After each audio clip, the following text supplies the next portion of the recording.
Good morning. My name is Schaperow. I'm the birding field trip leader for West Volusia Audubon Society, which is located in Volusia County, Florida.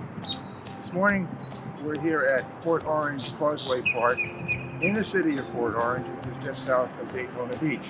And as I'm talking, you'll notice I'm scratching things here and there. Here in Florida, especially in the morning and near saltwater areas, we have these teeny weeny insects called no-see-ums that bite you. So to start with, I want to talk about one of the most important pieces of equipment for someone looking at birds.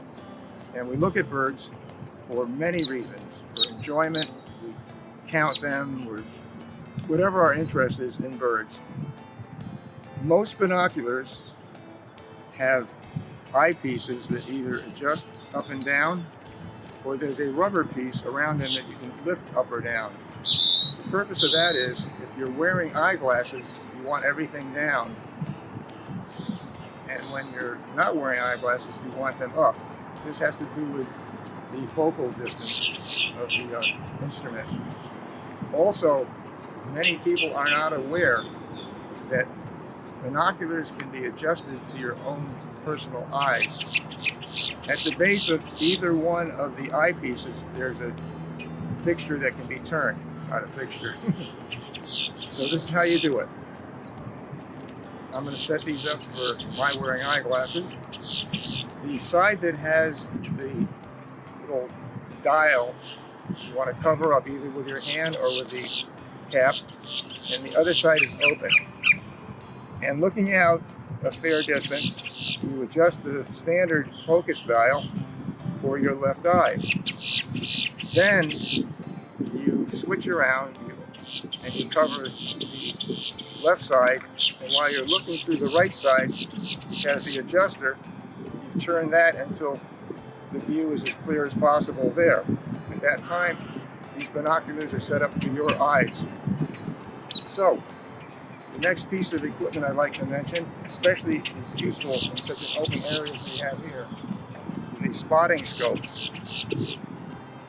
There may be a bird out floating on the water that's maybe 10 inches long and a quarter of a mile away. Looking through the scope, it'll fill the screen. You'll get a perfect view of it.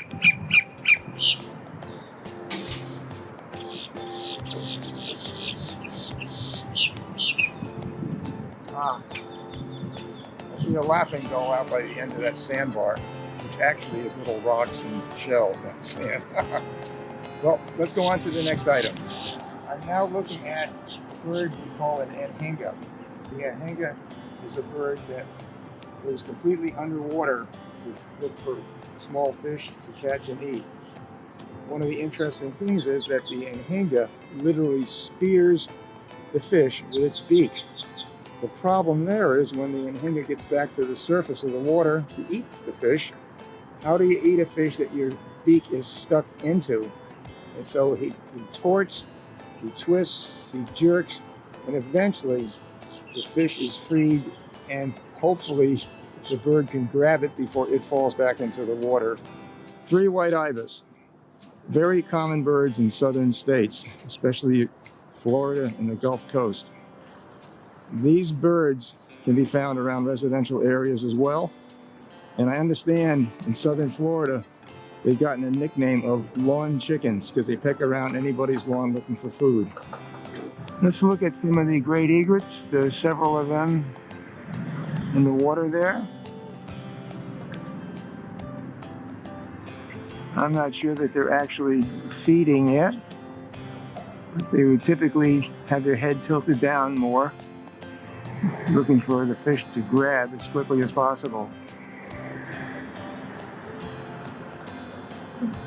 Here we go. Yep. Oops. Wash your face.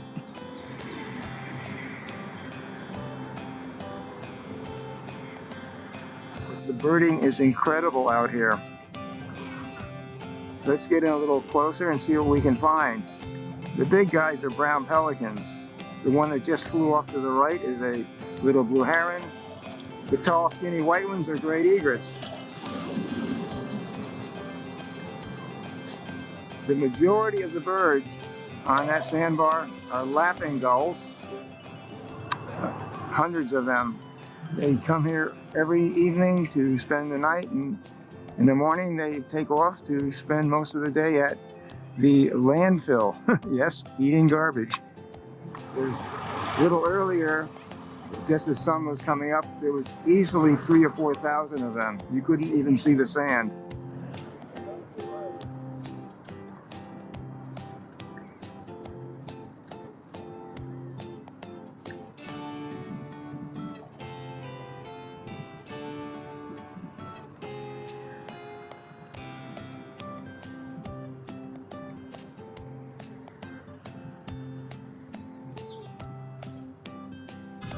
Here we have a couple of brown pelicans. Brown pelicans, I believe, are only one of 2 pelican species in the world, where there's maybe a dozen or more, that actually dives from the sky into the water to grab their fish. The others are working shallows and scooping things up while they're already on the water.